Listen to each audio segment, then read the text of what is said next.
Perkenalkan, nama saya Stina Francisca Fardosi dengan NIM 2303060028 dari Prodi Peternakan Fakultas Pertanian Universitas Sumatera Utara.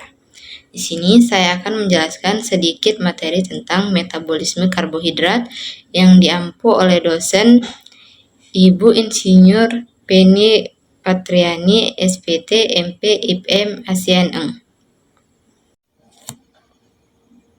Nah, sekarang saya akan menjelaskan metabolisme karbohidrat.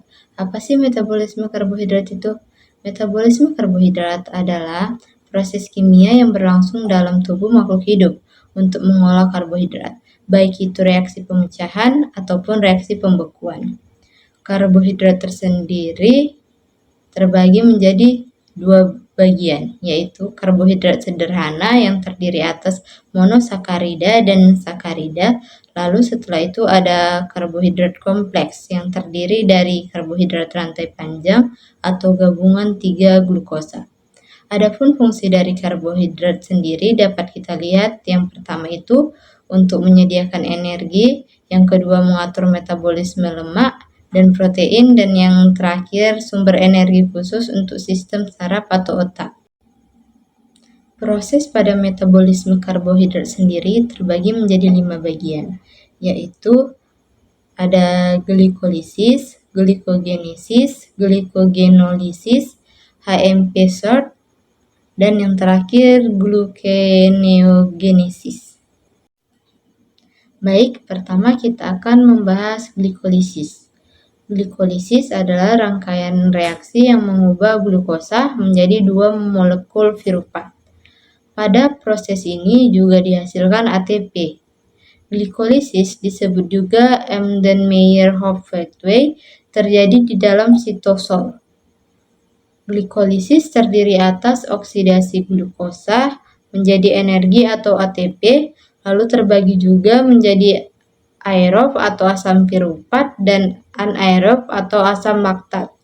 Pada keadaan aerob, hasil akhirnya asam piruvat masuk ke dalam mitokondria lalu menuju asetil CoA menuju siklus Krebs sehingga menghasilkan ATP, CO2, dan H2O. Seperti yang dapat kita lihat dalam proses glikolisis tersebut, dari glukos menuju 3-fosfat, kemudian 1,3 bis fosfologi terbagi menjadi ADP dan ATP, menuju 3-fosfat piruvat. Proses glikolisis dapat berjalan dalam kondisi terdapat oksigen atau aerob maupun tanpa oksigen atau anaerob. Apabila ada oksigen atau kondisi aerob, maka asam piruvat hasil glikolisis akan diproses lebih lanjut, masuk ke siklus Krebs. Sedangkan NADH akan diproses masuk ke reaksi transport elektron. Sedangkan dalam kondisi anaerob, asam piruvat akan dioksidasi menjadi asam laktat dengan menggunakan NADH sebagai oksidator. Yang kedua ada glikogenesis. Glikogenesis adalah pembentukan glikogen dari glukosa. Glikogenesis terjadi ketika kadar glukosa dalam darah cukup tinggi untuk memungkinkan kelebihan glukosa disimpan dalam sel hati dan otot.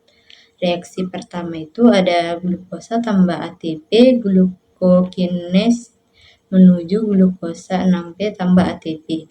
Reaksi kedua ada glukosa 6P fosfoglukomutase menuju glukosa 1P. Reaksi ketiga ada glukosa 1P tambah UTP, UDPG pirofosfolase menuju UDPG tambah pirofosfat. Dapat kita lihat dalam jalur tahapan glikogenesis tersebut, pemecahan glikogen hati menjadi glukosa terjadi melalui jalur terpisah dengan adanya fosfat anorganik. Ikatan 1-4 glikogen yang dominan secara berturut-turut dipecah oleh fosforilase aktif. Kerja glukogen pada glikogen tampaknya terbatas pada hati.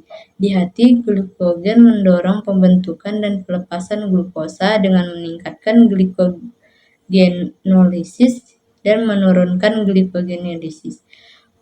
Faktor tambahan yang menyebabkan hiperglikemia adalah stimulasi glukogenolisis hati oleh glukagon.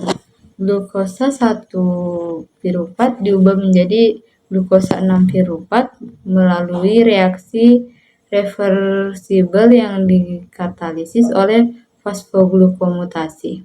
Kemudian dipecah menjadi fosfat bebas oleh enzim glukosa 6-phase yang ditemukan di hati dan ginjal.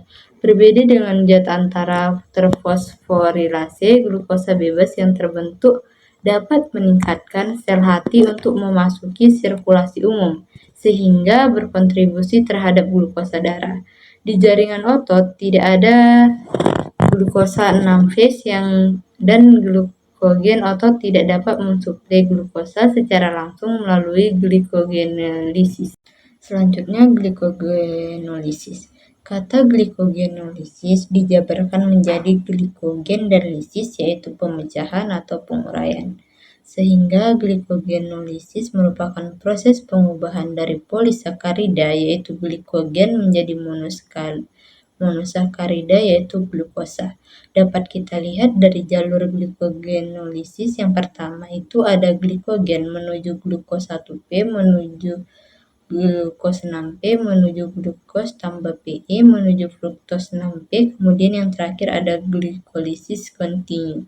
Glikolisis pemecahan glikogen dalam otot tujuannya untuk mendapatkan energi bagi otot hasil akhirnya piruvat atau laktat menuju sebab glukosa 6P yang dihasilkan dari glikogenolisis masuk ke jalur glikolisis otot dalam hati tujuannya untuk mempercepat kadar glukosa darah di antara dua waktu makan. Glukosa 6P akan diubah menjadi glukosa 6P tambah H2 menuju glukosa tambah PI. Selanjutnya ada HMP disebut juga pentosa fosfat pathway, merupakan jalan lain untuk oksidasi glukosa tidak bertujuan menghasilkan energi atau ATP. Ini aktif dalam hati, jaringan lemak, kelenjar korteks, adrenal, kelenjar tiroid, eritrosit, kelenjar mamae atau laktasi, dan adapun jalur tahapannya dapat kita lihat dalam gambar tersebut. Yang terakhir adalah gluconeogenesis, merupakan mekanisme untuk mengubah unsur-unsur non-karbohidrat menjadi glukosa atau glikogen. Proses ini akan memberikan glukosa kepada tubuh dalam keadaan ketika karbohidrat tidak tersedia dari makanan. Substratnya yang penting adalah asam amino glukogenik, laktat, gliserol. Membersihkan laktat yang dihasilkan oleh otot dan eritrosit serta gliserol yang dihasilkan oleh jaringan adiposa. Adapun tahapan yang dapat kita lihat bisa kita perhatikan di dalam gambar tersebut.